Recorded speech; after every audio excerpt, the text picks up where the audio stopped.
আমি এসেছি এক নদীর ধারে। এ দেখছেন একটা নৌকা বালি বয়ে নিয়ে যাচ্ছে, মেশিন চালিত নৌকো।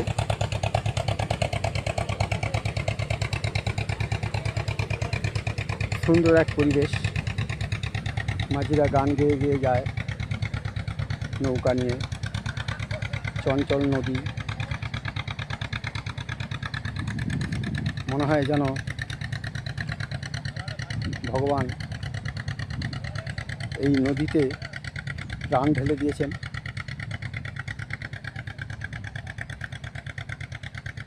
আপনারা দেখুন,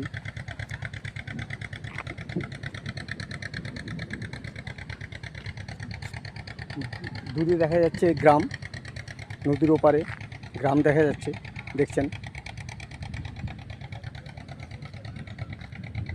কি গ্রাম তা জানা নেই আমার।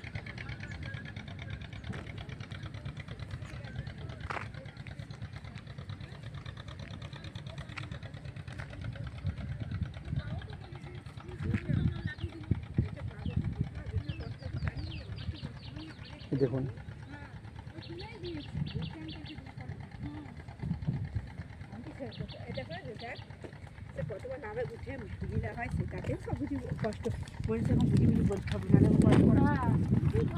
ঠিক আমার পেছন দিকে দেখুন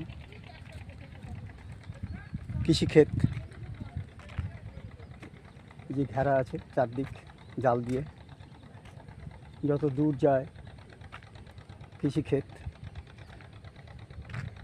এইটা হচ্ছে বাঁধ, আমি যেখানে দাঁড়িয়ে আছি এই যে বাঁধ দেখছেন, এটা হচ্ছে বাঁধ, নদীর বাঁধ। এক পাশে নদী আর এক পাশে কৃষিক্ষেত। প্রকৃতির কি সুন্দর রূপ!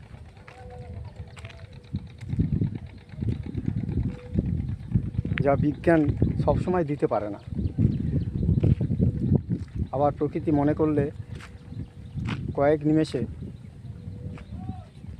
এই সুন্দর রূপের বিপর্যয় ঘটিয়ে দিতে পারেন।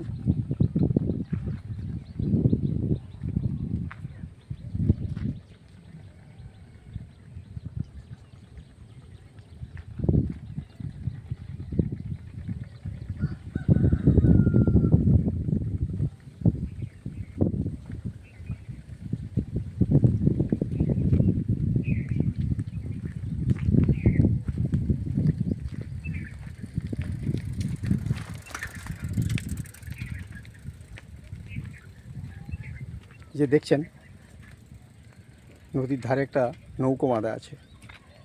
এই নৌকোটা এখন জোয়ার নেই তো, যার জন্য মাঝিরা নৌকো বেঁধে বাড়ি গেছেন। যখন জোয়ার আসবে এই নৌকো নিয়ে চলে যাবেন দূর দূরান্তে, মাছ কিংবা অন্য কিছু মালপত্র আনতে।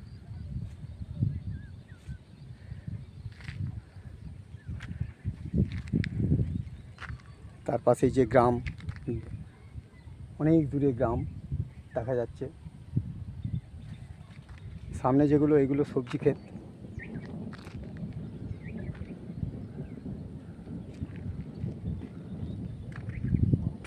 একদিকে নদী আর একদিকে কৃষি জমি।